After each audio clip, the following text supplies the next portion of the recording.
Bienvenidos a la Iglesia Palabra Viva. Nuestra misión es hacer discípulos por medio de la palabra, para que vivan y den la vida obedeciendo y enseñando la voluntad de Dios, que es Jesús. Bueno, buenas noches. Estamos en la novena temporada de los que quieren dar la vida. Lucas 12, del 4 al 7. Vamos a leer y comenzamos. Mas os digo, amigos míos, no temáis a los que matan el cuerpo y después nada más pueden hacer. Pero os enseñaré a quién debéis temer. Temed a aquel que después de haber quitado la vida, tiene potestad de echar en el infierno. Sí os digo, a este temed. No se venden 5 pajarillos por 2 cuartos, con todo ni uno de ellos está olvidado delante de Dios. Pues aún los cabellos de vuestra cabeza están todos contados. No temáis, pues más valéis vosotros que muchos pajarillos. Padre Celestial, te damos gracias por tu palabra, que es la verdad. Estamos aquí reunidos en tu nombre para conocer y para aprender. Ayúdanos a entender bien, para dar a conocer bien, Señor. Que nuestro espíritu tenga la vida y que esa vida se traduzca, Señor, en la acción, Señor, en la vida que está comprometida para servirte a ti, Padre Celestial. Úsanos, ese es nuestro clamor. Úsanos donde tú nos has puesto, yendo que prediquemos el Evangelio. Bendice este tiempo y cada uno de los hogares aquí representados. Cada una de las personas que están conectadas por internet, bendícelas. En el nombre de Jesús. Amén. Bueno, cuando uno se enfrenta a una perícopa, lo ideal es que uno pueda llevar un estudio bíblico consecutivo. O sea, que no es que uno está escogiendo qué quiero predicar, sino que realmente es el avance en la Escritura lo que le está llevando a predicar eso. Eso lo hace que uno no se vuelva selectivo, por ejemplo, en el inconsciente. Por ejemplo, yo peleo con Eugenia y entonces digo, quiero echarle vainas a Eugenia, voy a buscar una porción que hable acerca de la lengua y entonces esa predicación no sirve, ¿sí? No es una buena predicación. En cambio, si yo voy avanzando en el estudio de la Biblia, en la predicación, pues no le puedo hacer el quite a los temas y tengo que estar escudriñando la Biblia. Eso me sirve a mí y a los que oyen. De modo que esa predicación se llama predicación expositiva de la palabra, o sea, ir avanzando, tomando, y además no tomando un versículo, sino tomando porciones de la Escritura. Puede ser que uno vea que una porción tiene muchos matices, mucha riqueza, y entonces le dé varios tiempos para poder explicarla. Por ejemplo, Juan capítulo 1, del versículo 1 al 18, pues yo creo que uno mínimo necesita gastar 3 o 4 predicaciones o 4 tiempos de estudio para enseñar eso. Si no son más, yo duré como 2 años enseñando Juan 1, del 1 al 18 en un grupo de estudio, que tampoco es bueno durar tanto en un estudio. Entonces es bueno avanzar. Pero uno sí tiene que mirar cómo tomar esas perícopas. Nosotros estamos avanzando, hemos llegado a Lucas capítulo 12, 4 al 7, y una cuestión, ¿cómo arrancar cualquier perícopa? Lo primero que uno hace después de leerla detenidamente, es preguntarse ¿qué? Carlos, ¿qué tiene que preguntarse uno? No, señor. Hay dos preguntas que son muy claves. Yo nunca sé en qué orden resolverlas, ¿sí? Normalmente yo le voy a decir cómo la resuelvo yo. Primero, ¿qué me enseña este pasaje acerca de Dios? ¿Por qué? Mi base para esto es Juan 17:3. Leamos Juan 17:3 una vez más. Y esta es la vida eterna, que te conozcan a ti, el único Dios verdadero, y a Jesucristo, a quien has enviado. Entonces, Juan 17:3 dice que te conozcan a ti. Y en Juan 20:30 y 31. Hizo además Jesús muchas otras señales en presencia de sus discípulos, las cuales no están escritas en este libro, pero estas se han escrito para que creáis que Jesús es el Cristo, el Hijo de Dios, y para que creyendo tengas vida en su nombre. Entonces yo veo que esa es como la completa concordancia en todo lo que tiene que ver con la Escritura. En primer lugar, ¿para qué fue escrito? Para que tengamos vida por medio de la fe en Jesucristo, ¿sí? ¿Y cómo tenemos vida? pues Él también nos responde, esta es la vida eterna, que te conozcan, o sea, conociendo a Dios. Si conocemos a Dios, tenemos vida.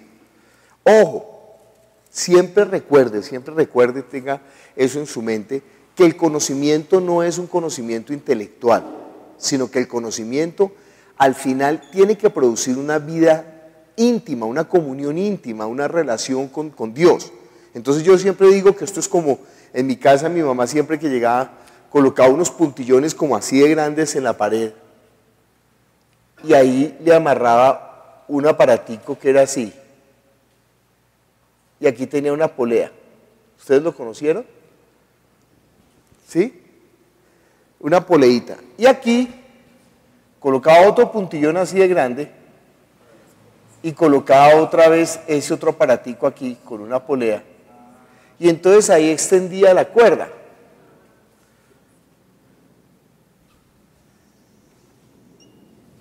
Entonces esa cuerda daba vuelticas y ella iba colgando ahí la ropa, ¿sí? Ahí están los boxers y los blue jeans, las faldas. Y colgaba ahí la ropa y entonces iba corriendo y la iba extendiendo. Entonces yo pienso siempre en que así tiene que ser la predicación. Una puntilla, uno de los soportes, una de las anclas de la predicación, parte de Dios. Pero si eso no tiene otro lugar en donde afianzarse, que somos nosotros, la predicación no tiene sentido. Si la predicación al final no termina moviéndonos a nosotros a una acción con respecto de la vida de fe, de Dios, de nuestra vida personal, la predicación no sirvió de nada. Yo puedo hablar de los lirios del campo y todo lo que diga los lirios del campo y asociarlo con Dios incluso, pero si no hallo el eco en mí, no sirvió la predicación. Entonces nunca olvidar que ese conocimiento de Dios tiene que tener su anclaje en nosotros, ¿sí? Que nosotros creamos teniendo vida, y esa vida está ¿qué? En conocerlo a Él, el único Dios verdadero, y a Jesucristo a quien ha enviado. Pero fíjese que nosotros tenemos que conocerlo. Entonces, siempre tiene que tener esa aplicación en nosotros. Si no tiene esa aplicación, sí, dale, Carlos. Cuando usted iba a escribir, ¿qué me enseña este pasaje acerca de, yo creí que iba a decir de Jesús? Ajá. O sea, si yo empiezo a leer, entonces yo empiezo a extractar, ¿qué me enseña esto de Jesús? No de Dios, sino de Jesús. Nosotros tenemos que tener en cuenta una cosa, ¿no? Dios es el que existe antes de la eternidad. Dios, que tiene forma, sustancia y espíritu. Y hace apenas 2000 años la forma se rebajó tomando forma de hombre y nos reveló el nombre que es, sobre todo, un nombre que es Jesús. Pero ojo, eso tiene su asiento desde antes de la eternidad, y como Dios es inmutable y no cambia, entonces tengo que buscar desde acá, ¿sí? Claro, siempre tiene que tener conciencia con Jesús. Sí. Pero vamos a ver, por ejemplo, en el pasaje de hoy, cómo es que eso yo decía la vez pasada, nosotros tenemos que aprender que la Biblia no comienza con Jesús, ni siquiera comienza con la creación, comienza antes de la eternidad. Y hasta ahí. Miremos un momento, primera de Juan capítulo 2. Creo que estos son los tres aspectos que debería de tratar yo como predicador de tener en una predicación. ¿Cuáles son esos aspectos? Primera de Juan capítulo 2, versículo 12 hasta el 14. Aquí habla de los niños, aquí habla de los jóvenes y aquí habla de los padres, o sea, de los mayores. ¿Quién lee? Gracias, Andrea. Os escribo a vosotros, hijitos, porque vuestros pecados os han sido perdonados por su nombre. Os escribo a vosotros, padres, porque conocéis al que es desde el principio. Os escribo a vosotros, jóvenes, porque habéis vencido al maligno. Os escribo a vosotros, hijitos, porque habéis conocido al Padre. Os escribo a vosotros, padres, porque habéis conocido al que es desde el principio. Os he escrito a vosotros, jóvenes, porque sois fuertes y la palabra de Dios permanece en vosotros y habéis vencido al maligno. Fíjese que aquí está, cuando uno hace la predicación, uno tiene que pensar que uno está predicando a tres tipos de personas: niños, jóvenes y viejos, hablando espiritualmente. espiritualmente. Entonces, por ejemplo, la prédica del domingo, ¿ustedes creen que estaba dirigida hacia quién? En su mayor parte. Estábamos hablando de vencer al maligno o ser fuertes en la palabra, al conocer el que es desde el principio o a conocer que los pecados eran perdonados y conocer al Padre. Nosotros hablamos de vencer al maligno. El énfasis.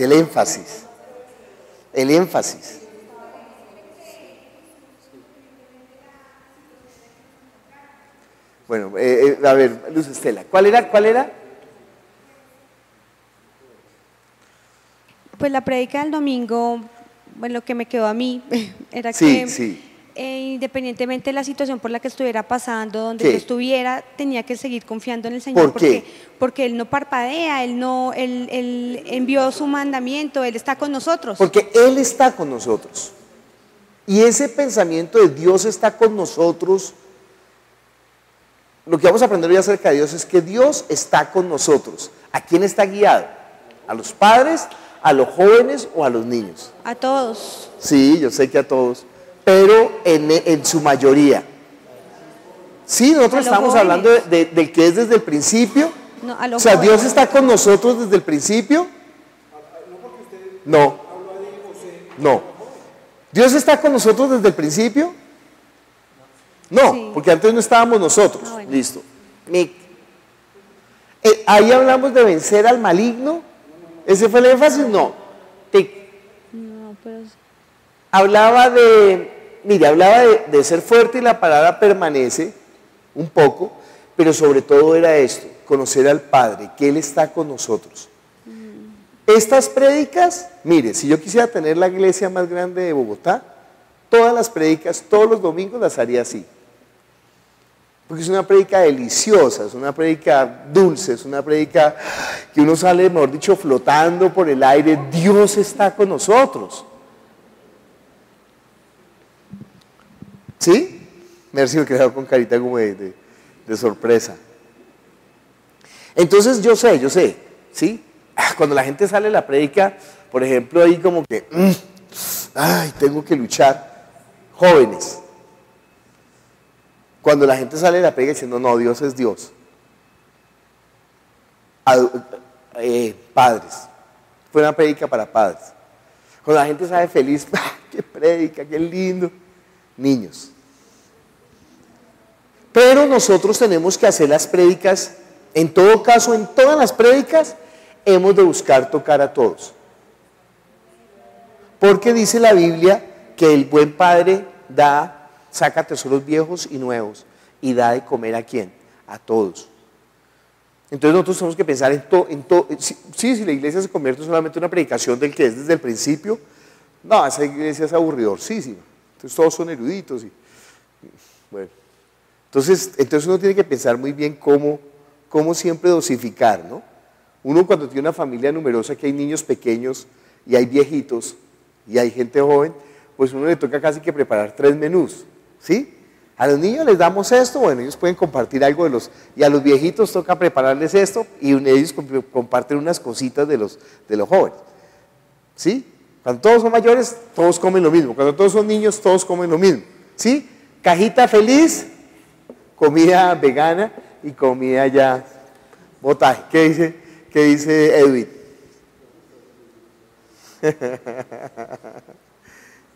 No, la práctica le va desarrollando a uno eso. Pastor, no sé, ahora viene a mi mente cuando el Señor Jesucristo le habla a Pedro respecto de que apacentar mis corderos, apacentar a mis ovejas, y pues digamos que la diferencia de un cordero a una oveja, pues un cordero es un bebé, ¿no? Y una oveja ya es algo más adulto. Pienso que pues uno tiene que saber, digamos un pastor tiene que saber cómo alimentar pues a sus corderos y también a sus ovejas, ¿no? Bueno, no sé, tendría que profundizar muy bien en el pasaje a ver si habla de eso, pero sí, tiene razón en que uno tiene que tener la sensibilidad. Por ejemplo, ustedes llegan a un grupo y llega una persona nueva y ustedes prepararon una prédica para padres, ¿la darán? No la darán.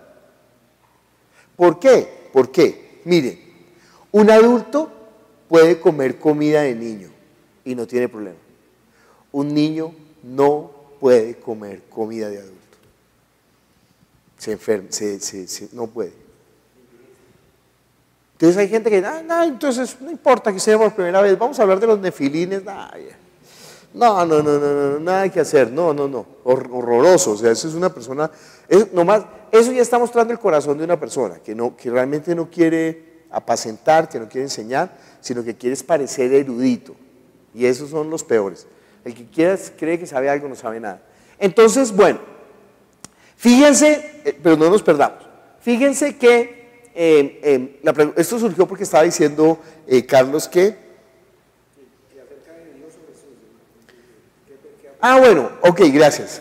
Entonces fíjese que aquí dice, os he hablado niños porque vuestros pecados son perdonados.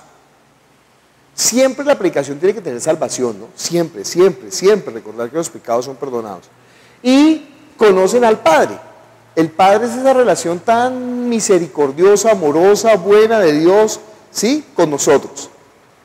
Os he escrito a los dos jóvenes porque habéis vencido al maligno, no ignoran las maquinaciones del diablo, porque sois fuertes y la palabra permanece en ustedes. Esto es como ya la vida de fe, como que oiga, deje de bobear, ¿sí? Y os he escrito a vosotros padres porque conocéis a quién, al que es desde el principio. Y fíjense que aquí dice, os he hablado a vosotros niños porque vuestros pecados son perdonados. Os he hablado a vosotros jóvenes porque han vencido al maligno. Os he hablado a vosotros padres porque conocen al que es desde el principio. Os he hablado a vosotros niños porque conocéis al Padre. Os he hablado a vosotros jóvenes porque sois fuertes y la palabra permanece en vosotros. Os he escrito a vosotros Padre, y vuelve y repite lo mismo. ¿Por qué? Porque conocer al que es desde el principio ya no tiene más. Después de conocer a Dios ya no hay nada más. Esto no puede tener otra arista. Aquí está hablando de dos cosas, aquí está hablando de dos cosas, aquí solamente habla de una. No hay nada más que conocer al que es desde el principio. Entonces, no, cuando nosotros predicamos, estamos dando a conocer un aspecto de Dios que puede ser tocado de 1000 maneras diferentes cada aspecto. Entonces, nosotros cuando predicamos, siempre vamos a Dios. No hablamos de Jesús, hablamos de Dios. ¿Qué es lo que esa porción siempre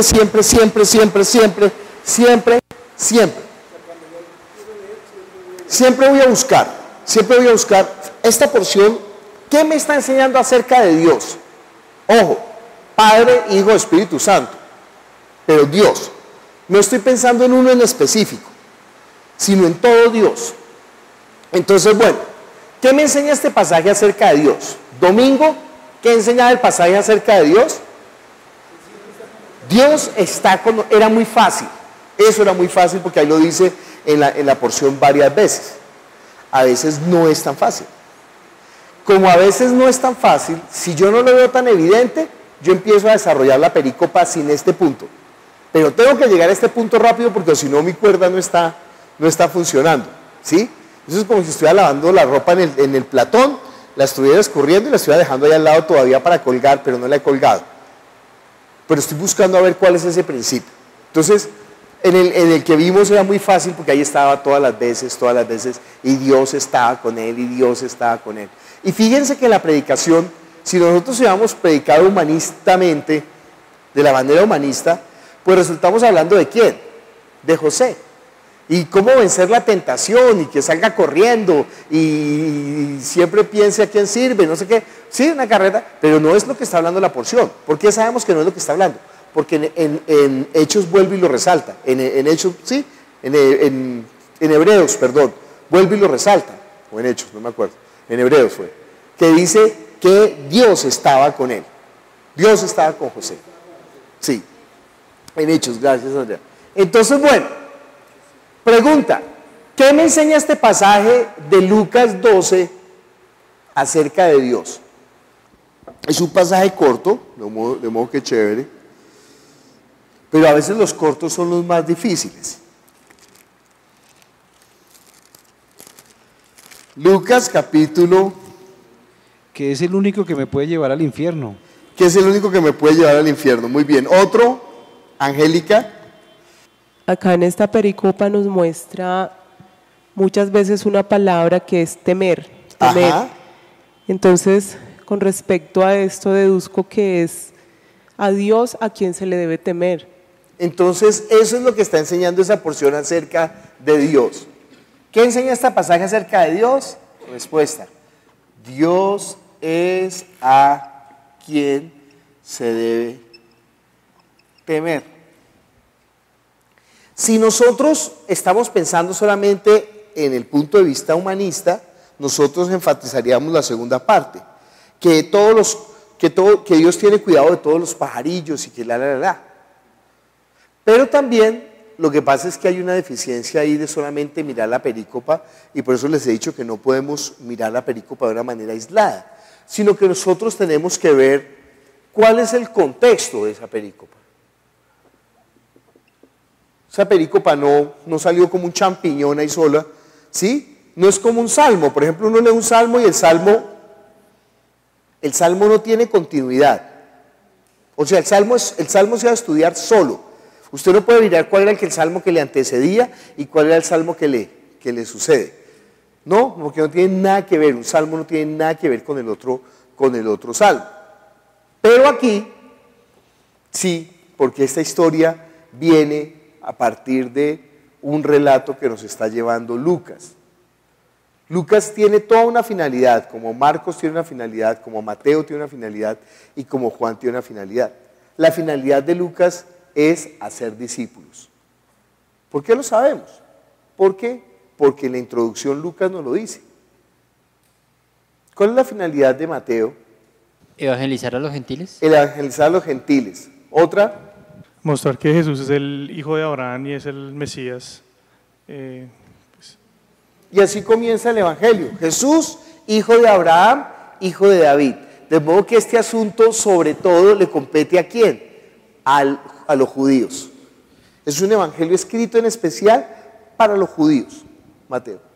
¿Cuál es el propósito de Marcos? Contar el testimonio de Jesús. Contar el testimonio de Jesús. ¿Por qué lo dices, Andrea? Porque aquí lo anoté una vez. ¿Cómo dice? No, que Marcos daba el testimonio de Jesús. Dice así: principio del evangelio de Jesucristo. Ese es su propósito. Principio del evangelio de Jesús. ¿Cuál es el propósito de Juan? Pues habla del pensamiento y el corazón que tenía Cristo. El pensamiento y el corazón que tenía Cristo. ¿Quién tiene otra idea? Sí. ¿Cuál es el propósito de Juan? Que Jesús es la palabra hecha carne. Que Jesús es Dios que se hizo carne. ¿Sí? Lo que pasa es que Mauricio está pensando más profundamente en la prédica del domingo pasado, que nos dio Camilo. Pero realmente el propósito de Juan es mostrar que Él es Dios que se hizo carne, el Logos de Dios que se hizo carne. Fíjese que en la introducción ya está dicho el qué es, cuál es el propósito del libro. ¿Sí? En las cartas paulinas no es tan fácil identificar el propósito total de una carta. ¿Sí? Entonces, ¿cuál es el propósito de Filipenses?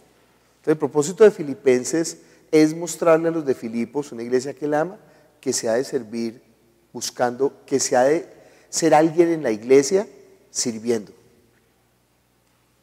Y entonces él dice, mire, como yo les he servido, como Timoteo les ha servido, como Epafrodito les ha servido, como Jesús nos sirvió a nosotros.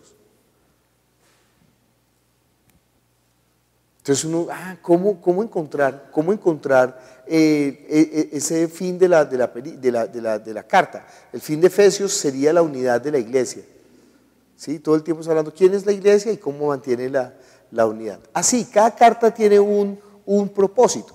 Entonces nosotros ya sabemos, por ejemplo, el propósito de Lucas es el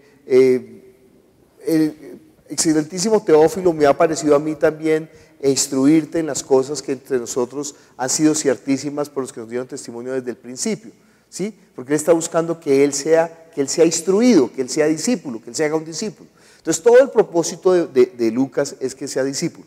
Dentro de ese propósito nosotros empezamos a ver un desarrollo de cómo es ese discipulado, pero llegamos a un punto en que Jesús se agarró con los fariseos.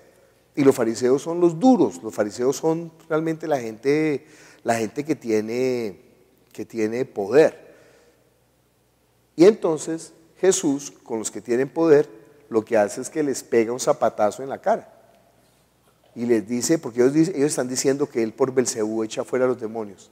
Y entonces él les pega, pero por dicho, una limpia, Jesús los agarra y los expone públicamente.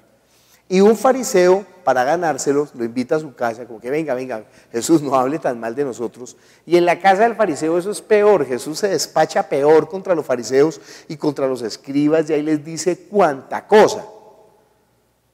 Y como él está hablando eso, se vuelve a los discípulos y les dice, ¿qué? ¿A quién se debe temer? Por eso sale esta cuestión.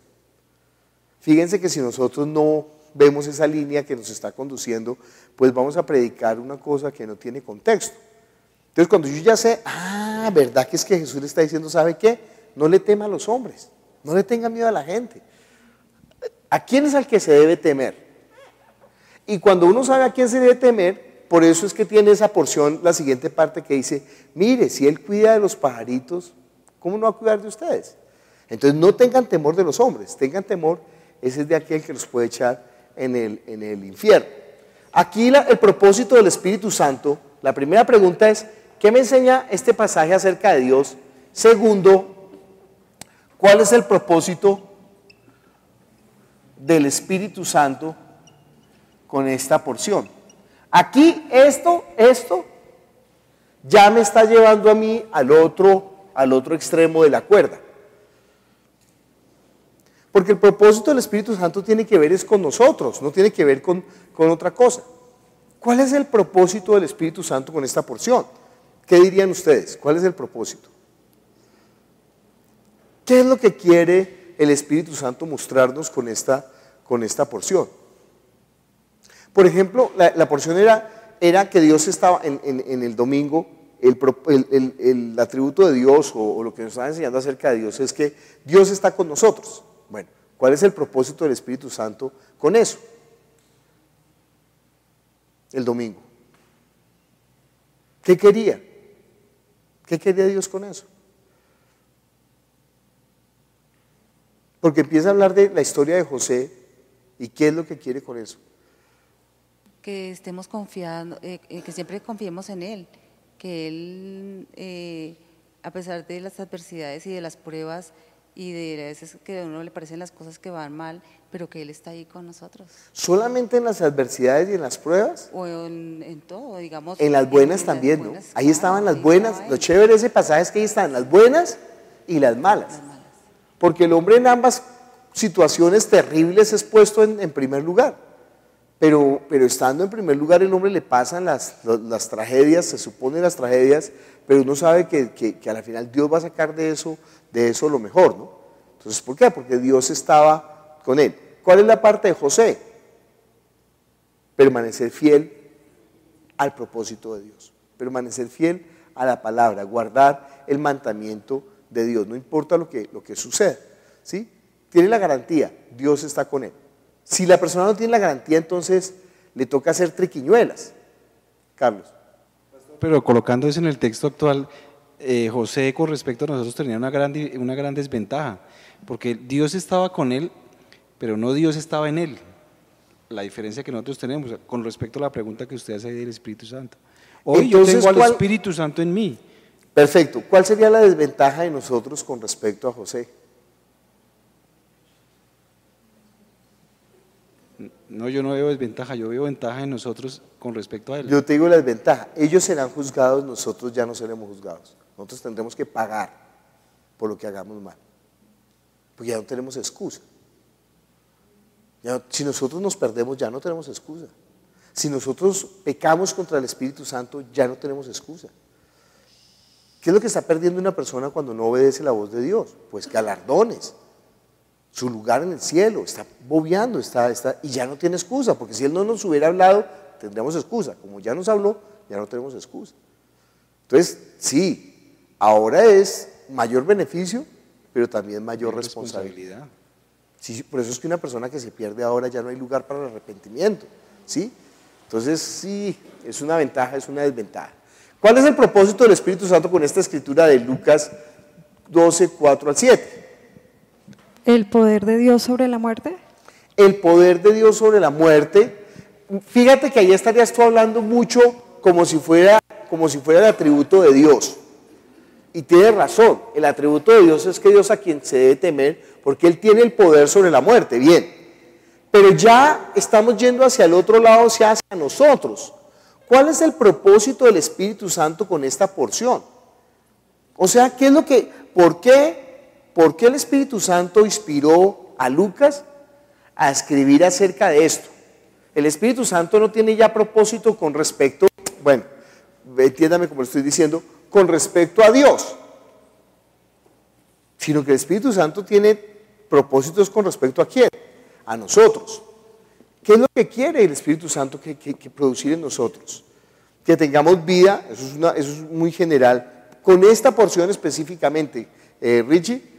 Pastor, que nosotros tengamos la vida en el Espíritu, ajá, pero que no le tengamos, o sea, que no le tengamos miedo a la muerte física, ajá, sino a la muerte espiritual.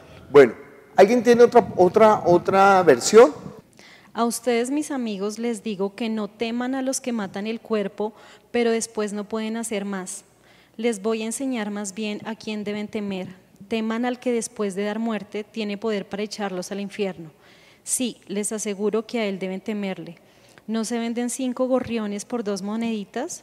Sin embargo, Dios no se olvida de ninguno de ellos. Asimismo sucede con ustedes. Aún los cabellos de su cabeza están contados. No tengan miedo, ustedes valen más que muchos gorriones.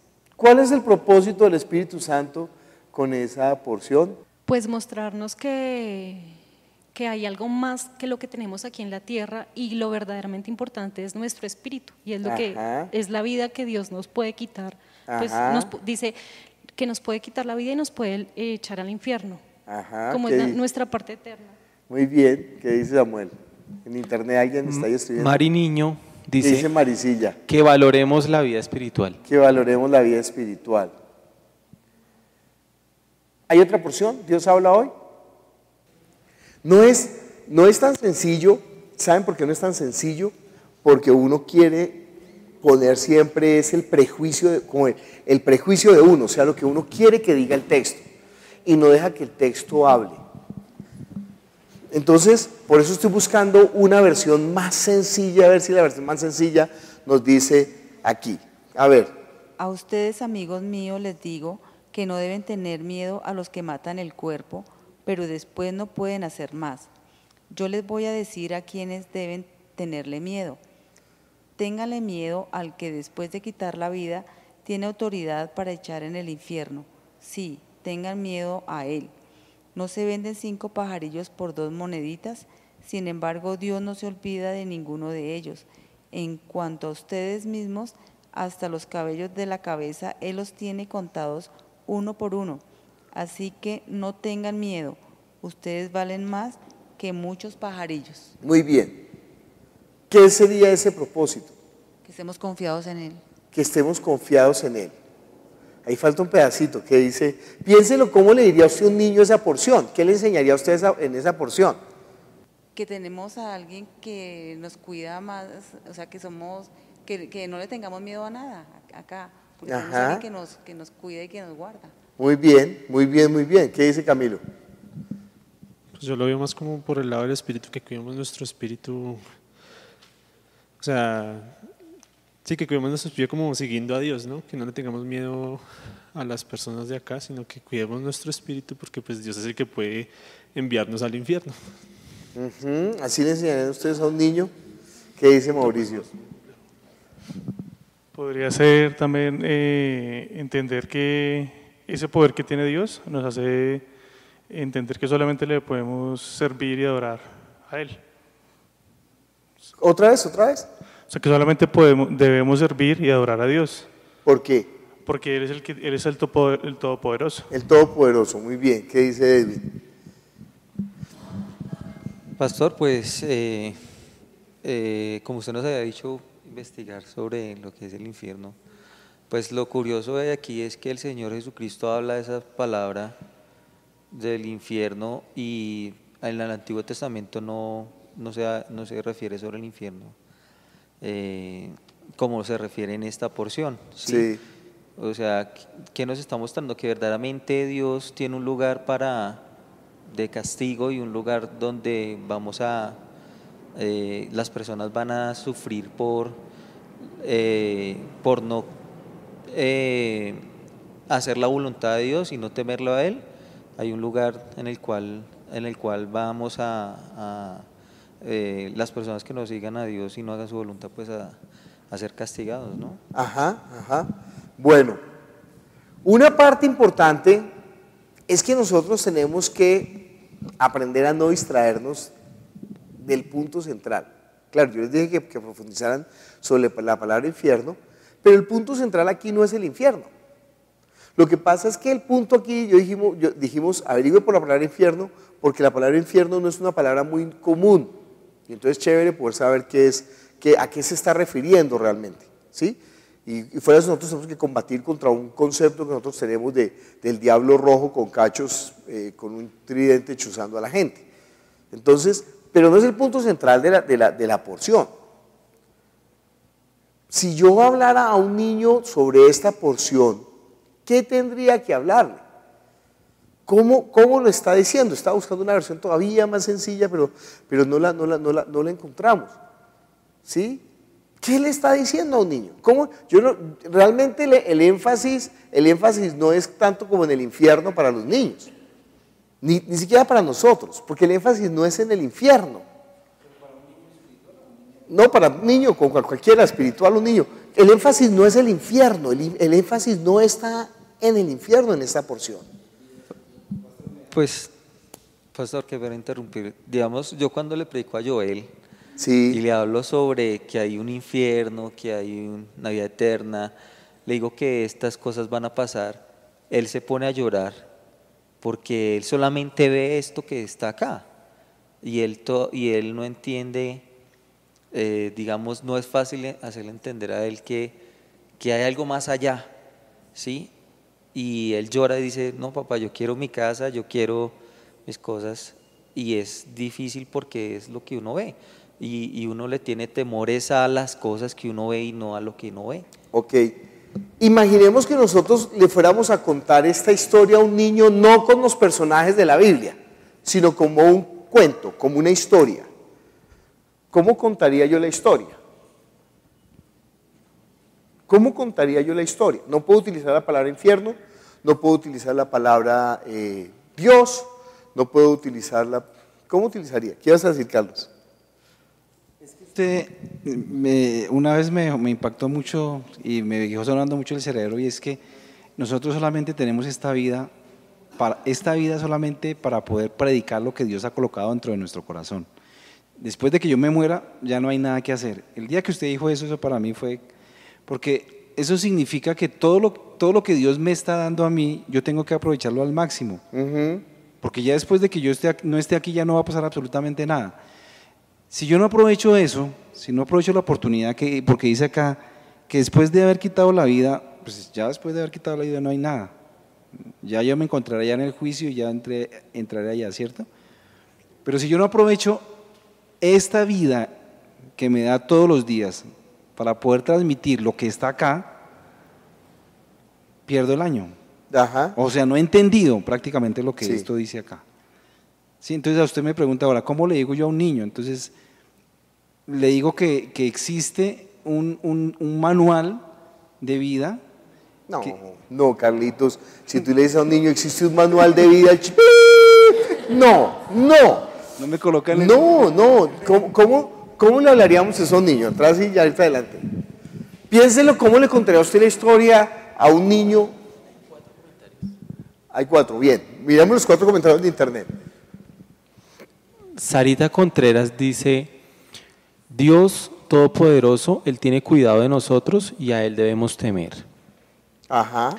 Iglesia Palabra Viva Medellín dice, Dios no nos olvida porque somos valiosos para Él. Bueno. Sí.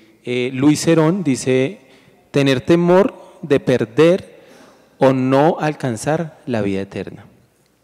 Y Edwin Ávila dice, Dios da la vida y da la muerte. Bien. nosotros estamos pensando que en este cuento no tanto, de pronto la palabra temor, ¿cómo es que le está afrontando Jesús? Por eso les digo que es importante como cómo enseñarle a los niños. ¿Quién está levantando la mano, además de Angélica, después? ¿O después Chavita? Ok. Dale, Angélica. A ver, yo esta historia... Short version, ¿no? Corta. Sí, se la contaría a mi hija de pronto con respecto a la oscuridad. Ella le tiene miedo a la oscuridad. Entonces yo le diría a ella, no le tengas miedo a la oscuridad, que tus papitos te cuidan. Nosotros estamos ahí para cuidarte. Pues con otra, saliendo como del contexto de la palabra, ¿no? Bien, bien. Podría ser una forma de enseñarlo, ¿sí? No le tengas miedo a la oscuridad porque tus papitos te van a cuidar. Bueno, ¿qué es Chavita? Directamente les diría que no hay que tenerle miedo a la muerte, porque la muerte existe, pero que sucede algo después de la muerte. Entonces, como explicarles de que estando vivos es donde tenemos la oportunidad de evitar ir a un lugar feo. Ok, vamos a mirar, vamos a hacer algo. Vamos a descuartizar esta porción. Vamos a mirar qué elementos tiene esa porción. Y con esos elementos después podemos hacer. Todavía no vamos a pensar en lo del infierno, sino que vamos a ver esa porción. ¿Qué son los personajes que tiene esta porción? ¿Quiénes son los primeros personajes que están ahí? Los amigos míos. ¿Quiénes son esos amigos míos? Los discípulos de Jesús, ¿sí? Entonces ese es un elemento de esta porción. Ahí están los amigos, vamos a colocarlo así porque lo dice muy bonito. Para los niños sería muy bueno. Los amigos de Jesús. ¿Sí? ¿Qué otro elemento hay ahí? ¿Quién es el segundo elemento, el segundo personaje que está ahí? Los que matan. Los que matan el cuerpo, ¿sí? Entonces, hay unos amigos, a esos que matan el cuerpo les vamos a poner unos enemigos, ¿sí? Y esos enemigos son los que pueden matar el cuerpo, o sea, hacer mal físico.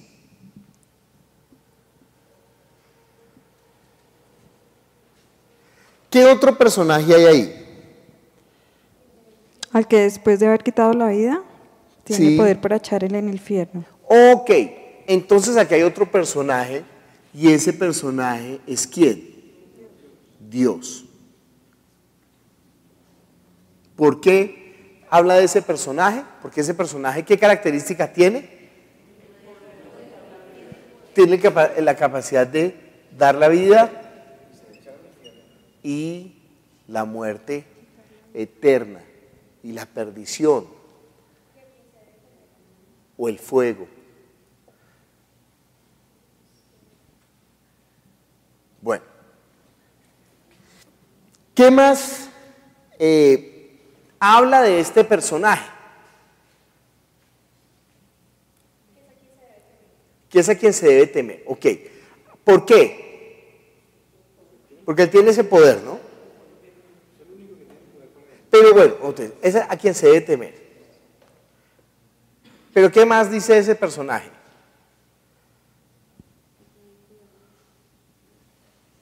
Sí. ¿Qué? ¿Qué hace ese personaje? Ya dijimos que tiene el poder para echar en el infierno, perder, matar, la vida y la muerte, es a quien se debe temer. ¿Qué más dice ese personaje? Antes de contar los cabellos. Voy a hacer un chiste malo, Carlitos. ¿Qué más dice ese personaje? El versículo 6 en otro pasaje, en otra versión. Ahí está hablando de que no se olvida en cuanto a memoria, ¿o qué?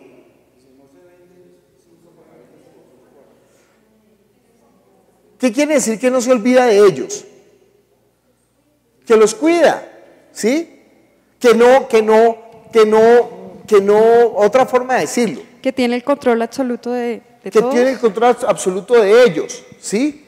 Que aunque se están vendiendo los pajarillos por un cuarto, que es algo insignificante, Dios tiene Dios tiene en cuenta, o Dios tiene, como estamos hablando al niño, cuidado de unos pajaritos.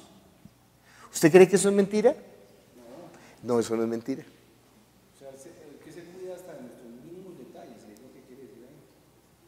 Eso no es mentira. ¿Para qué se vendían 2 pajaritos?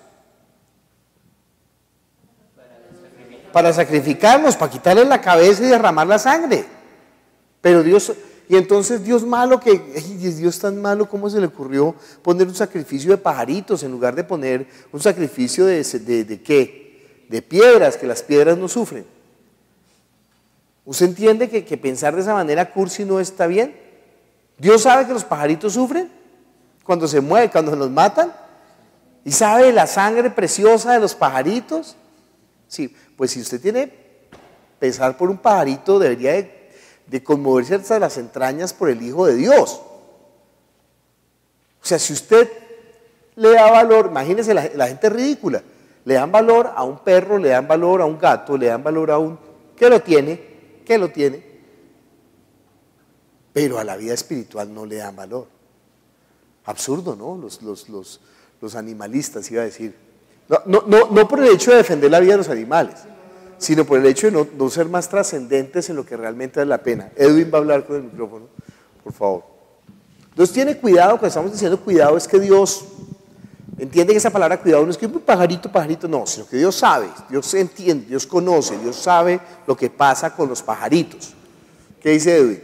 Ahí, pastor, lo que nos dice es que temed a aquel que después de haber quitado la vida, quiere decir que Dios es el que permite que le quiten la vida a una. O sea, Dios verdaderamente también, o sea, así como nos hablaba el pastor de Esteban, Dios es el que quita la vida. Fíjese que la porción que está diciendo, lo que está diciendo Edwin es cierto, lo que está diciendo Edwin no es cierto, porque no tiene que ver con la porción que estamos leyendo. Y ese es un cuidado que uno tiene que tener con la palabra, o sea, con la palabra solamente va a lo que está hablando la palabra, no puede sacar del contexto. Aquí no está hablando de realmente la importancia no es en la vida y en la muerte física, sino en qué, en la perdición. Ahí lo que está diciendo es que Dios es el que tiene el poder de echar las almas en el infierno y de la vida. Pero el énfasis no es en eso. El énfasis no es en el poder que tiene Dios de echar las almas en la vida o al infierno. Ni tampoco el énfasis es que no quiero adelantarles. Sigamos entonces viendo. Que Dios tiene cuidado de los pajaritos. ¿Qué más dice de Dios? Eso, para Dios. Si Dios tiene cuidado de los pajaritos, ojo, para Dios valemos más que los pajaritos. Realmente esta perícopa está enseñando tenerle temor a Dios en cuanto a tenerle miedo. Porque mire, entonces sería una contradicción. ¿Cómo así que nos está diciendo que Dios nos cuida? Si Dios cuida a unos pajaritos insignificantes, ¿cuánto más no tiene cuidado de nosotros? Lo que entiendo ahí es que nos lleva a analizar esto con respecto a los pajaritos, pero para que nosotros podamos darnos cuenta el valor de padre que nosotros tenemos. No, ese no es el énfasis. El énfasis no es en el valor que nosotros tenemos al Padre. No podemos perder los elementos, que todo esto tiene que ver. ¿Qué es lo que está jugando estos elementos? Jesús le está hablando a los amigos y le dice a los amigos que no le tengan ¿qué? Miedo a los enemigos que pueden dañarlos en la carne, sino que más bien tengan cuidado de ¿qué? O tengan temor ¿de quién? De Dios. De Dios. Pero fíjense que ese temor no es que no le teman a Dios. Ellos le están temiendo realmente ellos están temiendo realmente a los que están ahí, a los fariseos. Porque no es que Jesús está agarrado con ellos, está peleando con ellos. Ellos dicen, pero Jesús nos está embarcando porque imagínense, estos son los que mandan aquí. Estos son los que, sí, como cuando uno ve con la policía, entonces, venga, no, cálmese, que usted no sabe, esa policía es peligrosísima. No se ponga a pelear con ellos. Y entonces uno dice, ¿sabe qué, hermano? Es que mi papá es el director de la Sijimbia. Usted no sabía eso, mi papá es el director de la Sijin. ¿Qué miedo lo va a tener a esta gente? ¿Entienden que ese es el énfasis? O sea, ¿en dónde es que debe estar nuestro afán, nuestro propósito, ¿por qué no le tenemos miedo a los que pueden matar el cuerpo? ¿Por qué no le tenemos miedo a los que pueden matar el cuerpo? Porque finalmente allá vamos a llegar todos. No. ¿Por qué no le tenemos miedo al que puede matar el cuerpo? Porque nosotros estamos con Dios. O sea, sí, ¿y qué pasa que estemos con Dios? Pues él tiene cuidado de nosotros y no vamos a morir, porque tendremos vida eterna, ¿no? Bien, eso es. ¿Qué dice Angélica? Porque después de matar el cuerpo, nada más pueden hacer. Entonces, Dios, que tiene el poder de darnos esa vida eterna o muerte eterna, pues a Él es a quien de verdad debemos ponerle cuidado, no a los que en este mundo nos pueden hacer daño. ¿Qué dice? Y después Chávez. Pues pueden matar solamente el cuerpo, porque el espíritu no lo pueden tocar. Ajá. Entonces, al no tocar el espíritu, sigue manteniendo esa vida espiritual. Sí. Bien para un lado o para el otro, pero la vida continúa. Muy bien. ¿Qué dice Chávez? ¿Qué iba a decir?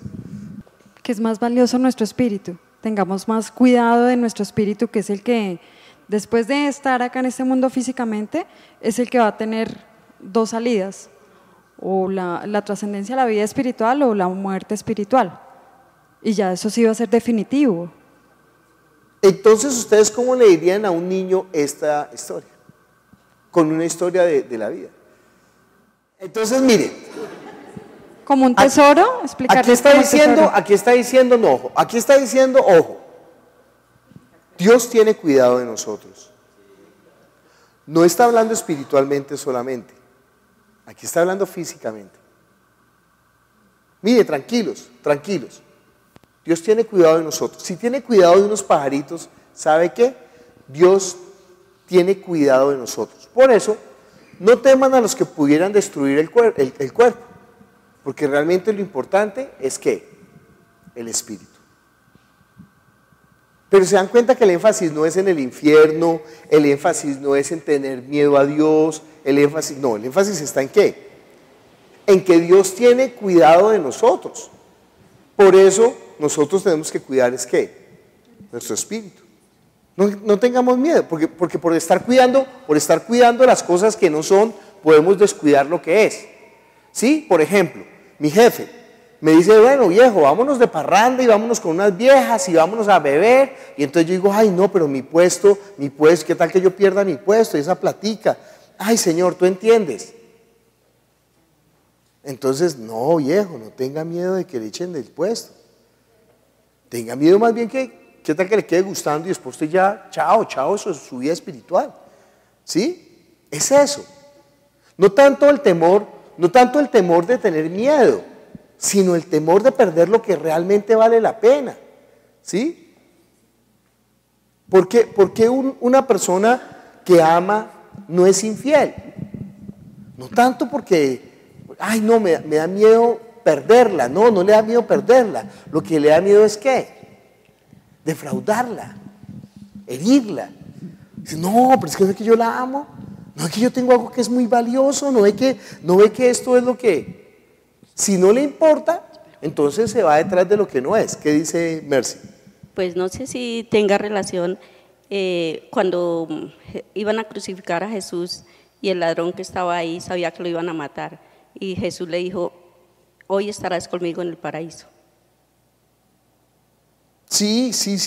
Porque él sabía que lo iban a matar, ¿sí?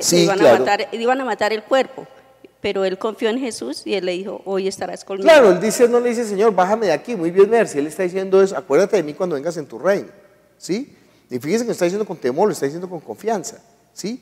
Aquí no está hablando de temer a Dios, con miedo. ¿Qué es lo que realmente está hablando? Está hablando es qué es lo que es valioso realmente. ¿Qué es lo que usted debe o sea, el beneplácito de la gente o la aceptación de la gente o el temor a lo que la gente pueda decir o hacer o el beneplácito de Dios o el favor de Dios, con una ventaja. No se preocupe por la gente porque Dios tiene cuidado de usted. No se preocupe. ¿Ustedes entienden que este pasaje no comienza aquí, que este pasaje comienza atrás? Por eso hay que entender lo que está pasando atrás. Porque es que Jesús se agarra con los duros, o sea, ¿sí? Es como si usted se agarrara con el decano de la facultad. Entonces viene el decano de la facultad, comete una arbitrariedad y usted se levanta y comienza a alegarle. Y usted está ahí parado con su mejor amigo. Si el mejor amigo es un traicionero, bueno, perdón, es un cobarde, ¿qué hace el mejor amigo? ¿Sí? Se hace loco. No, este no es mi amigo. No, pues que lo echen, porque él teme que lo echen. Entonces él está temiendo es que lo echen, entonces él se hace loco y nos vemos en la cafetería, ¿sí? Lo deja botado. Y entonces el amigo le dice, venga, no le tema a este man. Mi papá es el dueño de la universidad, viejo. Y es más, mi papá no admite ese tipo de comportamientos de parte de las autoridades en la universidad. Este tipo está actuando mal, está siendo injusto, no, venga, no le dé miedo. No le dé miedo porque a la final no ve que lo que están haciendo ellos va en contra del carácter de la institución. Entonces es como eso es lo que Jesús está haciendo con ellos, les está animando, oiga, no teman a los que pueden matar el cuerpo, teman, pero fíjese, este asunto no es tanto como que te tenga miedo al infierno, no es el énfasis que le tenga el miedo al infierno, sino entienda que lo importante es que, como lo que decía Mari, la vida espiritual. Por eso, mire, si Dios tiene cuidado de los pajaritos, ¿cómo no va a tener cuidado de nosotros? Y fíjese que ese cuidado de los pajaritos no es necesariamente que Él protege a los pajaritos, porque lo que decía Edwin, estamos viendo aquí que los pajaritos son usados ¿para qué? Para sacrificio. ¿Agradable a Dios o no agradable a Dios que mueran los pajaritos? ¿Sí? Con respecto a la del domingo, que es Dios está con nosotros y hoy es Dios cuida de nosotros. No es Dios cuida de nosotros. Dios, el énfasis que Dios tiene cuidado de nosotros, de la porción. ¿Cuál es el propósito del Espíritu Santo con esta porción? La salvación. Estela. Pastor, sería que cuidemos nuestro espíritu. ¿Por qué? Bien, ¿por qué? Pues porque si yo no cuido mi espíritu, mi relación con Dios se daña. Ay, entonces, no nos podemos ir bajo lo que... Es que mire, el problema es que nosotros nos vamos a hablar lo que es verdad, pero que no está en el texto. ¿Qué es lo que está resaltando el texto? Con respecto a nosotros, ya vimos con respecto a Dios. Dios es a quien se debe temer, perfecto. Y entonces con respecto a nosotros, ¿qué es? No, bueno, aquí yo les conscribí. Dios es, muy bien. Y ahora, nosotros somos ¿qué? Claro que sí, muy bien. Nosotros somos ¿qué? ¿Qué es valioso de nosotros? Nuestro espíritu. El espíritu, para Dios. Por eso tiene que cuidado de nosotros.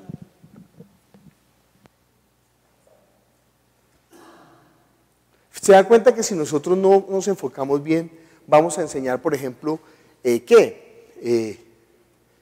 no tenga temor del hombre, no, aquí ya completamos qué es el punto para nosotros.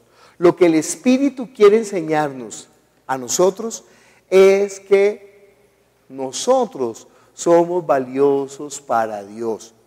Ojo, por nuestro espíritu. De modo que Dios no va a permitir que pase nada fortuito. Sí tiene que ver mucho con lo del domingo.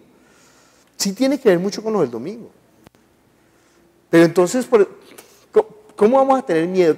¿De qué vamos a tener miedo? ¿Cómo le vamos a temer al hombre? Es que el problema aquí no es que no le tenga miedo al hombre, el problema no, sino que, ojo, no trate de agradarle al hombre, no trate de inclinarse, ¿sí? Uno dice, uy, pero qué tal que, ¿sí? Ay, ¿será que yo lo hago? ¿Será que? Creo que el ejemplo del empleo es muy gráfico para nosotros. Yo estoy haciendo una aplicación aquí de la vida práctica y para eso tienen que servir los ejemplos. ¿Cómo le diría yo a mi hijo eso? ¿Ustedes saben la presión que tienen los niños de agradar a los demás? Para no ser excluidos, para pertenecer a un grupo, ¿sí? Y con eso es que chantajean a la mayoría de los niños. Si nosotros les enseñamos a los niños cuál es la verdadera valía, qué es lo que vale, ¿sí? Entonces ellos, ay, pero ¿por qué esa debilidad del carácter? Cuando uno dice, mi hijo tiene carácter débil. ¿Por qué tiene carácter débil? Porque quiere agradarle al hombre, porque quiere agradarle a los demás. Ahora estamos pensando en una cantidad de versículos ya, en una cantidad de cosas de carne que ya le vamos a poner a esto. Entonces nosotros, claro, ¿qué es el punto central de una porción? ¿Sí se ve de una manera diferente ya viendo todo o no? ¿Sí? Total. Por eso es tan importante el otro lado. Sí, Dios es a quien se debe temer. ¿Nosotros qué? Somos valiosos para Dios. Entonces debemos de tener temor a Dios. Nosotros somos valiosos, pero nosotros, ¿quiénes somos nosotros? ¿Quiénes somos nosotros? La humanidad entera que entre cadena gime. ¿Quiénes? Mire, aquí dice. Entonces los amigos tienen que tener temor a Dios.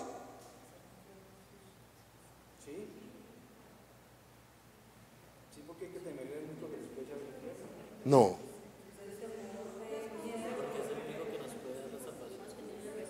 ¿Nosotros qué tenemos con Dios? Con el micrófono. ¿Confianza? ¿Por qué? Porque somos amigos. Si tiene cuidado de los pajaritos, ¿cuánto más nosotros? No tema agradarle a los hombres. Témale más bien no agradarle a quién. A Dios. Pero es que nosotros ya le agradamos. ¿Sí entienden cómo es como el sentido que no es lo... Pastor, o sea que ahí uno podría pensar, no sé, a lo único que se le debe temer es a Dios. Entonces, también... Pero realmente el temor es a Dios. No, pero ahí voy. El temor a Dios ahí es como volverlo confianza en Él. O sea, como... ¿Qué es el temor? ¿Realmente cuál es el temor? Pues de perderme, ¿no? Eso, ese es el temor. El temor no es a Dios. El temor es a perderme. Y es que eso va a tener que ver mucho con la palabra que vamos a estudiar después. Ya no es hoy. Perderme. Ese es el temor que yo tengo que tener. Lo que yo le digo, ¿por qué una persona no es infiel? Dicen, no, es que a mí me da temor que mi esposa me quite la mitad de los bienes. ¿Qué es lo que está amando realmente? El dinero. Si yo digo, a mí me da temor perderme porque no quiero ir al infierno a sufrir, ¿qué es lo que estoy amando realmente? Mi ser. Entonces yo no quiero sufrir. Como no quiero sufrir, me tocó con Dios, viejo. Porque entonces ¿yo qué hago? Me tocó con Dios. No, a mí no me tocó con Dios. Yo lo amo. Yo no temo perderme por el sufrimiento. Yo temo perderme es ¿por qué? Porque no voy a estar con Él. Y entonces, mire, en la Edad Media toda la evangelización se hacía con base al miedo al infierno. Entonces la gente estaba con Dios era porque viejos, si no este man nos mata. O sea, a la final, ¿sabe qué tiene uno con Dios? Si a mí me toca estar con Dios, ¿sabe qué tengo yo por Dios? Rabia, odio. Me toca, viejo, me toca amarlo. Me toca estar con usted, eso es una esclavitud. No es que si no estoy, y eso es lo que enseña la teología, eso es lo que enseña la mayoría de la teología. Que Dios es un viejo malvado que está buscando a ver a quién le pega. Entonces todo el mundo, la gente se acerca a Dios es porque le toca, viejo, venga porque si no se va para el infierno. No, no, no, no, no, esa no es la teología. Por eso en la ley, por la ley no se puede amar a Dios, por la ley solamente se puede temer a Dios. Pero nosotros no le tememos porque somos amigos, nosotros realmente sabemos que somos valiosos para Él, que nos cuida, que por eso, lo que nos pueda hacer el hombre, ¿qué importa? Si ven que la cosa tiene una vuelta, no es por el lado de, si nosotros no lo agarramos bien, terminamos enseñando como que otra cosa. A ver, yo vengo de un esquema de infierno y cielo, ¿cierto? Sí. Pero esto que usted me acaba de decir es otra cosa totalmente diferente, o sea, yo soy importante para el dueño de todo esto. Sí. Sí. Si yo antes no creo eso, yo soy un simple pelele que anda por el mundo sin saber para dónde coge. Porque es que es el esquema que nosotros hemos traído toda la vida. O sea, nuestros padres nos dieron a nosotros un amor corrupto. Por ejemplo, entonces, ¿cómo voy yo a...? O sea, esto que usted está diciendo hoy es una cosa, es muy poderosa porque el esquema nuestro de toda la vida ha sido primero de temor, ¿sí? Porque si usted no hace lo bueno, lo castigan. Eso. Entonces usted crece toda la vida con un miedo. Y entonces lo que usted me acaba de decir ahorita, no es que me voy para donde este man que es peor de aburrido, porque es el que tiene la respuesta, pero ¿cómo así? ¿Por qué la gente en Finlandia, por ejemplo, es que no me acuerdo bien si es en Finlandia, el metro tiene torniquete y la gente pasa su voucher y marca? Pero hay un pasaje donde no tiene torniquete, por si a alguien se le olvidó. Y si a alguien se le olvidó, la persona, se me olvidó mi pasaje, entonces pasa por el que no tiene torniquete. Entonces iba un colombiano con una persona y le dijo, oiga, pero ya ese no tiene torniquete. Dijo, sí. ¿Y por qué? Dijo, por si a alguien se le quedó la plata o se le olvidó el voucher. Y dijo, ¿y tan pendejos? ¿Y por qué no se pasan todos por allá? Pero usted entiende por qué. Nosotros estamos en un estado en que los ciudadanos odian al Estado. ¿Y sabe por qué odian al Estado? Porque el Estado es corrupto y malvado y nos roba todo el tiempo. Nosotros estamos buscando cómo desquitarnos con él. Esa es la teología de la Edad Media. Y esa es la teología que todavía en muchas iglesias se predica. La gente busca a Dios porque le tiene miedo al infierno. ¿Saben por qué en Finlandia la gente no hace eso? La gente ama al Estado, porque el Estado cuida al ciudadano, lo protege, defiende sus derechos. La gente no le duele pagar el impuesto, son los impuestos más caros. Pero a la gente no le duele porque ¿sabe qué? Todos estamos bien, todos estamos ganando un buen salario, todos comemos, vivimos, el que trabaja gana lo que trabaja. ¿Entienden esa relación diferente entre amar por amar o amar por temor? Si yo no enfoco bien esto, yo resulto hablando aquí de que témale a Dios. No está hablando porque creo que le está hablando a amigos y termina diciendo, mire, si tiene cuidado de los pajaritos, ¿cómo no va a tener cuidado de ustedes? ¿Cuánto valen ustedes para el Padre? Entonces, el énfasis es, ¿sabe qué? No le tengan miedo a la gente. No le tengan miedo a Dios. No. No le tengan miedo a qué? A los que pueden destruir el cuerpo. No se preocupe que si Dios permite que le destruyan el cuerpo, Él tiene cuidado de su espíritu, que es lo importante. Pero ¿sabe qué? Si deja que le destruyan su cuerpo, va a ser por una razón importante. Porque podríamos enseñar, no, Dios no va a dejar que te pase nada. Y entonces uno tiene ahí un cortocircuito. Y entonces, ¿cómo le dejó al hijo tener todos esos líos? ¿Y cómo los hombres de Dios sufrieron tanto? ¿Cómo así que apedrearon a Pedro y que pegaron al otro palazos y que? Porque es una teología errada. Pare de sufrir.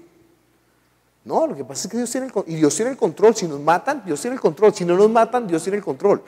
Dicen que Juan murió de los 90 de viejo y que trataron de matarlo varias veces y lo quemaron vivo y de todo. No murió. Pero Esteban rapidito se lo llevaron.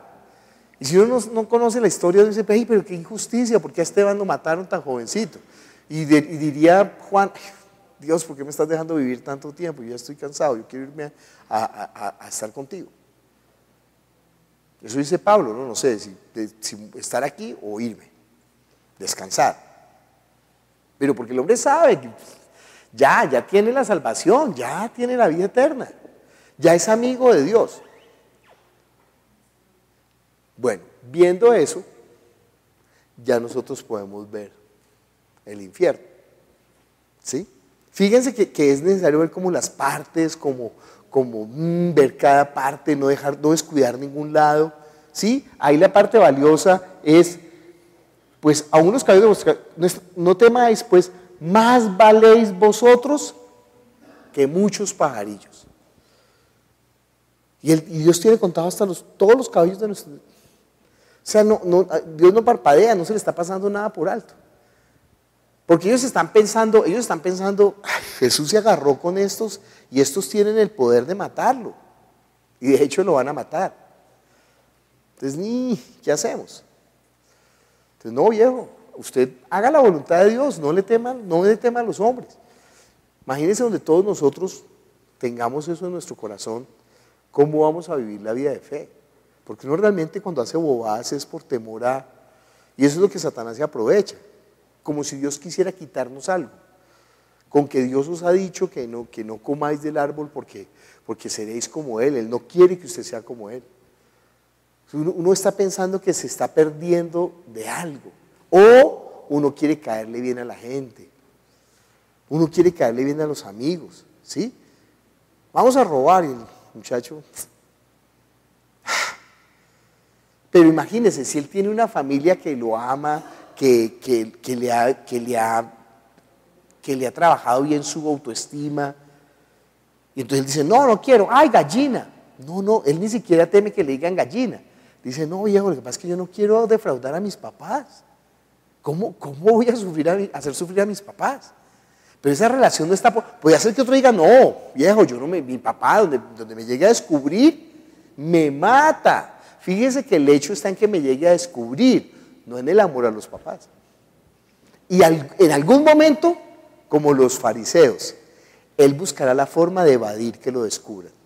Por eso los fariseos se volvieron expertos en cómo violar la ley sin violarla. En Colombia el derecho tiene un principio errado. En Colombia el derecho no es cómo hacer justicia, sino cómo evadir la justicia con las leyes. Ese principio es errado, ese principio no tiene sentido. En Estados Unidos es exactamente lo mismo. ¿Cómo? En este momento el sacerdocio de Estados Unidos es la ley. Ellos determinan, y determinan no con base en lo justo, en lo correcto, en lo cierto, sino con base en qué tanta capacidad de convencimiento, de triquiñuela puede usted cometer. Eso no tiene sentido para la ley, eso es ilógico. Nosotros con Dios no estamos buscando cómo evadir a Dios, sino al contrario, queremos exponernos plenamente a Él, ¿sí? No estamos avergonzados escondiéndonos para que no nos vea la desnudez. Esa es la libertad del Evangelio. Ya el Señor nos dijo, viejo, usted está desnudo, venga para acá, venga y expóngase que yo lo voy a transformar, yo lo voy a amar, yo le voy a hacer, mire, yo tengo la plenitud de la existencia, no tenga más temor. No se deje acusar más por Satanás. No le tenga miedo al que puede destruir el cuerpo. Ya usted venció este temor porque ya es amigo de Dios. Ya no tenga ese temor. Ya no le tememos a Dios. Bueno, con base en eso, ya podemos empezar a mirar qué significa la palabra infierno. ¿Cuál es el propósito entonces del Espíritu Santo para esta escritura? Por eso nos tocó primero, fíjese que no fue tan sencillo, encontrar el atributo de Dios, fácil. Pero el propósito del Espíritu Santo, ¿cuál es? Que sepamos que somos, propósito del Espíritu Santo, que sepamos que somos valiosos para Él. Fíjese que si yo no encuentro el propósito del Espíritu Santo, la predicación no va a tener fin. Porque a la final yo lo que termino diciendo es, téngale miedo a Dios, téngale miedo a Dios, téngale miedo a Dios. Eso no era ni cerca el propósito del Espíritu Santo, sino que el propósito del Espíritu Santo con esto es que sepa que usted es valioso para Dios. Ojo, los amigos, ¿no? El resto nada, el resto van a perder. Entonces, como es muy valioso, ¿qué va a hacer Dios con su instrumento valioso? Lo va a usar muy bien. ¿Sí? No importa que lo use para, ¿sí? ¿Cuánto vale un taco de dinamita? Pero el propósito del taco de dinamita es ¿qué? Que explote. ¿Cuánto vale una langosta? Una langosta, ¿sí? Pero el propósito de la langosta es ¿qué? ¿Que permanezca en la nevera congelada por la eternidad? No. Y entonces si esa langosta es desperdiciada, si se prepara mal, ¿sí? No, qué bobada. No, esa langosta tiene que ser preparada, que nuestra vida sea sacrificio santo, agradable a Él, que nosotros nos presentemos delante de Él como un manjar, como olor fragante, como una vida utilizada, pero bien, sí, podía uno coger la langosta y echarla al agua y cocinarla y cómasela. No, viejo, no, había que echarle ajito y mantequilla y ponerla en la brasa, ¿sí? Y con los jugos la misma langosta se va cocinando y esa carnecita deliciosa. Y fuera si se la sobrecocina, se la tiró. Tiene que tener el punto exacto. Bueno, que nuestra vida sea usada así. Que nuestra vida sea usada por Dios para el propósito eterno. ¿Cuánto más valemos? ¿Usted ha puesto a pensar cuánto vale una persona salva para Dios?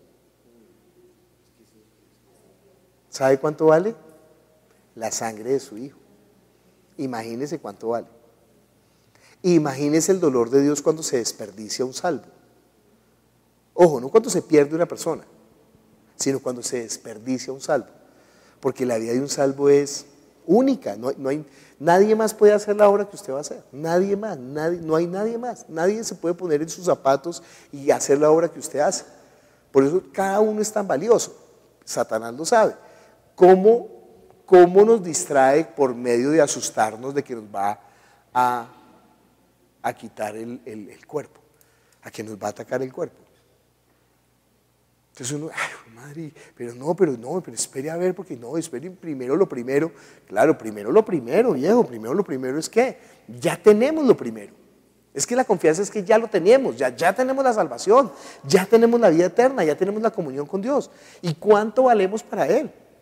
Y entonces Dios dijo, no, se me olvidó Carlos, ahora ya no sé, y entonces Carlos no tiene con qué pagar el recibo. Ay, madre.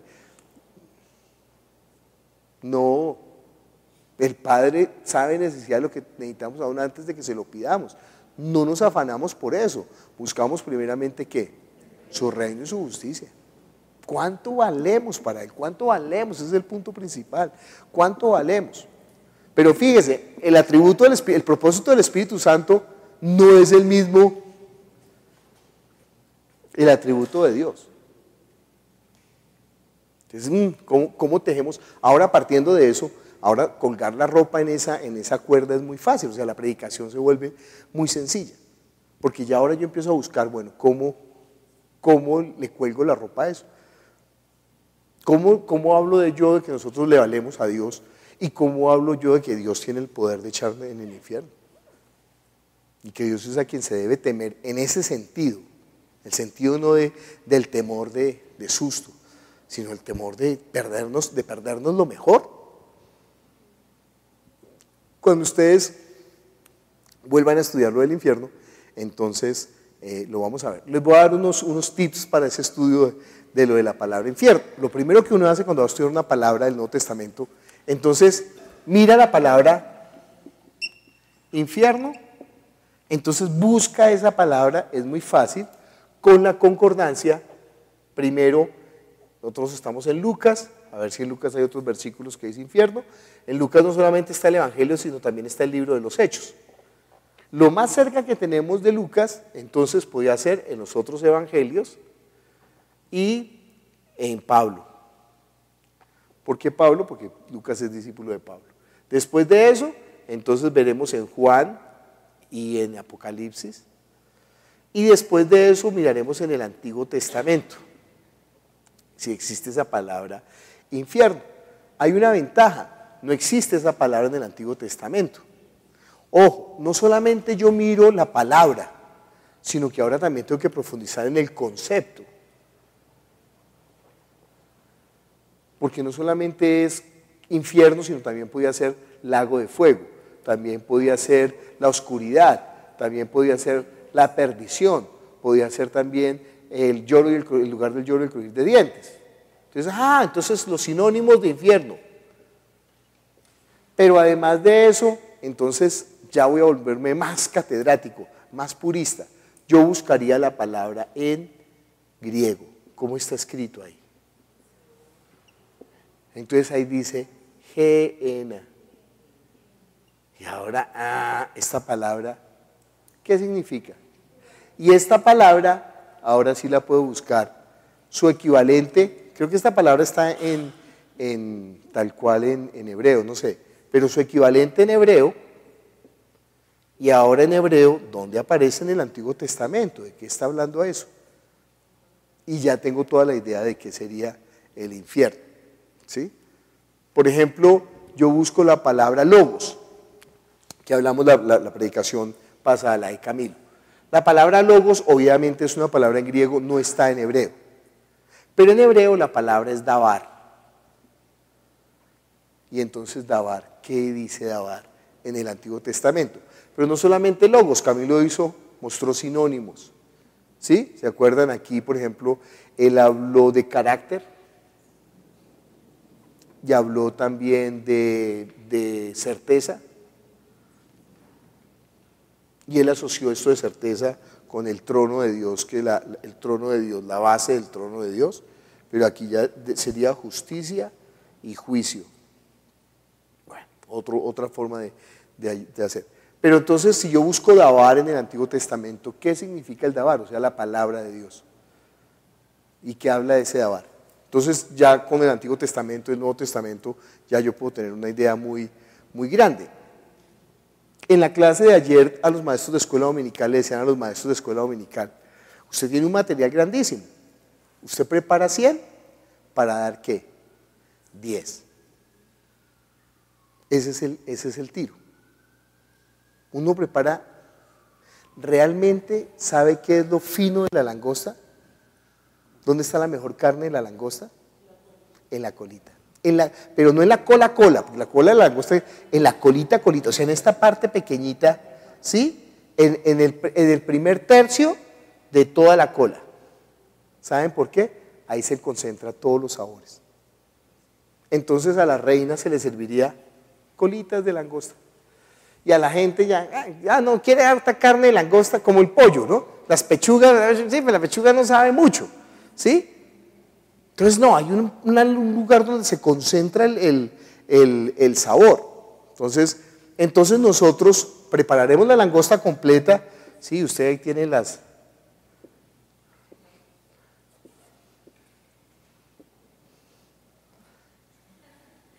la cáscara y todo, pero realmente usted le servirá a la gente en la predicación ¿qué?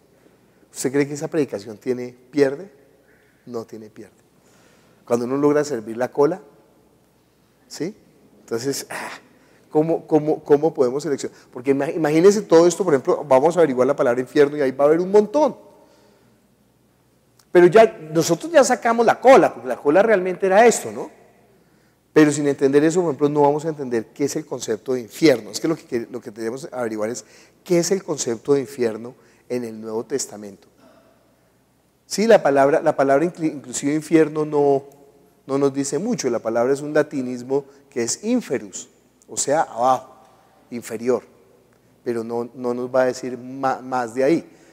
Entonces, cuando dice infierno, no, es que infierno es por lo que queda abajo, las llamas y todo. No, realmente no es lo que está pensando Jesús. ¿Qué está pensando Jesús?